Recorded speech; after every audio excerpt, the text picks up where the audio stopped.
l'affiche avec nous aujourd'hui David Régin, directeur commercial de Consulteam Group. Bienvenue David sur ce plateau. Alors, première question, toute simple. Qu'est-ce qui se cache derrière Consulteam? Ce n'est pas la marque la plus connue? Non, en effet.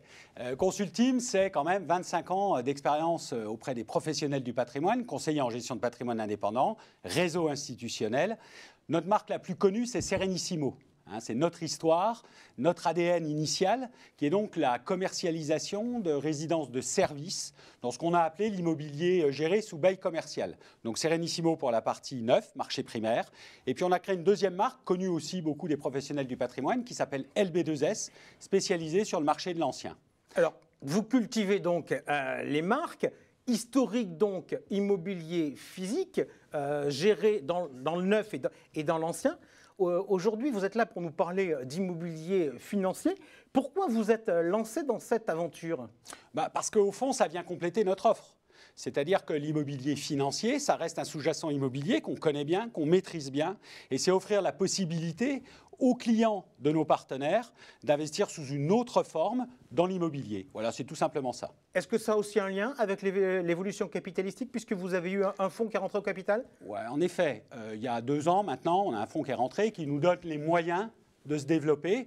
Donc on a notre réseau de distribution qui nous est fidèle et puis l'idée c'est de renforcer notre offre produit auprès de ce réseau. Alors l'offre produit justement auprès de ce réseau, sur la partie financière, elle va de où à où?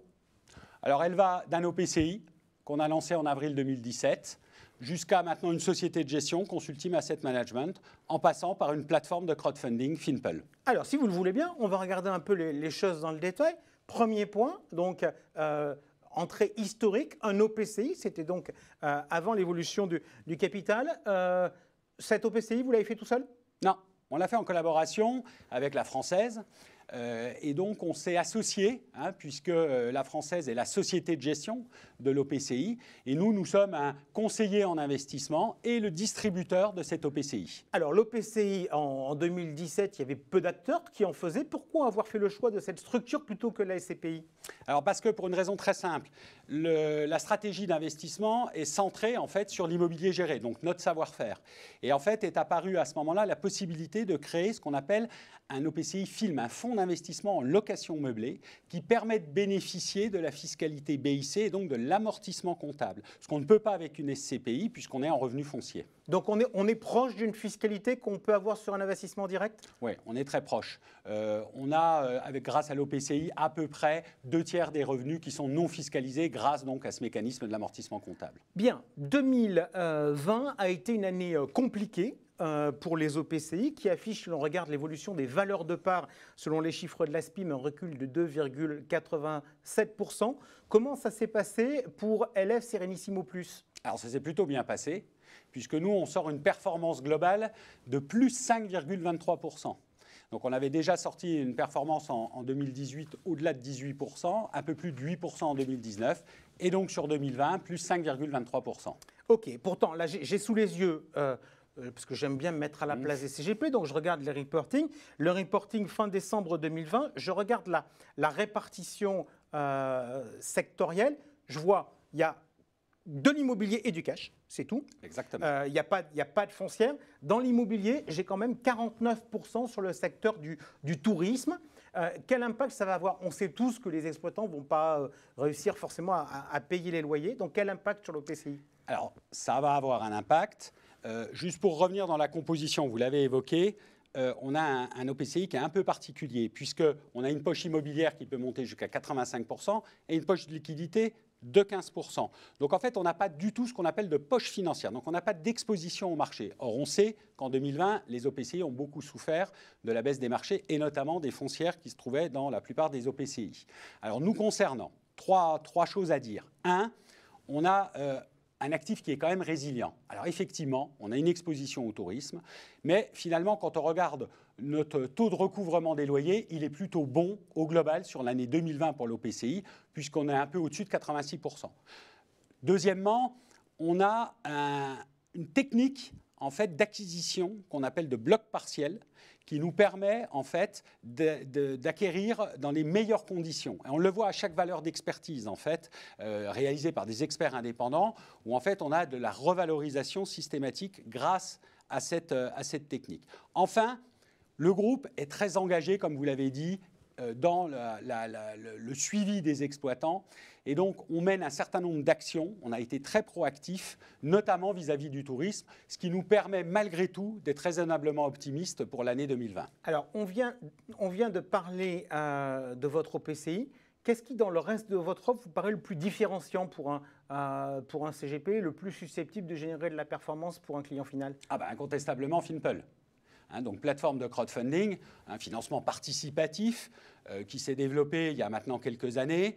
On a pris donc une participation très majoritaire dans Finpel il y a un peu plus d'un an. On l'a amené dans un modèle B2B, puisqu'historiquement on était plutôt dans un modèle B2C, donc à destination de nos partenaires. C'est simple, c'est une forme de désintermédiation. Je mets en relation un investisseur qui a du cash avec un émetteur, une société qui recherche du financement. Sous quelle forme? Action, emprunt? Alors, historiquement, Finpel avait une activité equity, obligations convertibles à destination de PME.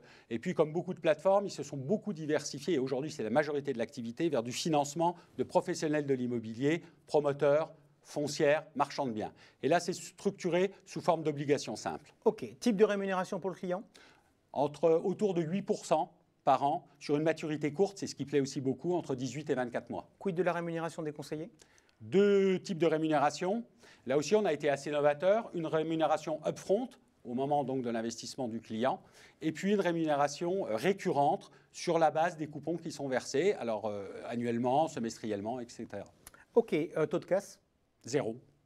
Alors, aujourd'hui, chez Finpel, c'est 0. OK. Sachant qu'on dira comme habitude, les résultats passés ne préjugent pas de ce qui va se passer à l'avenir. Si on cherche des solutions avec des garanties, vous avez ou vous n'avez pas? Oui, alors c'est ça qui est intéressant, c'est qu'on est en train de créer des gammes différentes avec un niveau de garantie supplémentaire. Déjà, on prenait des garanties sur l'offre classique, je dirais, de crowdfunding, que ce soit des garanties personnelles du dirigeant, par exemple, ou sur une foncière qu'il pourrait posséder. Mais là, on est en train de développer des nouvelles offres avec des niveaux de garantie beaucoup plus élevés. On en a une première qui est en capital assuré. Donc c'est un assureur qui délivre une garantie de paiement à terme aux investisseurs, donc il garantit contre un défaut de l'émetteur. Et puis on est en train de développer, de travailler sur une offre en fiducie qui va nous permettre aussi d'avoir des actifs en garantie des opérations qu'on va monter sur la plateforme. Avec des tickets d'entrée plus élevés? Alors avec des tickets d'entrée plus élevés, avec une maturité un peu plus longue, on va être entre 48 et 60 mois, et donc forcément des niveaux de rendement plus faible, puisqu'on a un risque qui est beaucoup plus faible, autour de 4%. Et là, on va s'attaquer à une clientèle différente, soit une clientèle très patrimoniale, soit alors typiquement de la trésorerie d'entreprise. OK. Deux dernières petites questions très rapidement. Votre SCPI, elle s'appelle comment? Optimal. Qui la gère? Consulting Asset Management. Donc là, ça veut dire qu'au début, vous avez commencé en déléguant la gestion à la française. Après, vous avez fait des rachats de croissance externe pour faire du crowdfunding. Et là, vous allez gérer. Je vous propose qu'on en parle la prochaine fois. Avec plaisir, merci. Merci beaucoup, David Régin, d'avoir été avec nous. Merci à vous d'avoir écouté cette émission.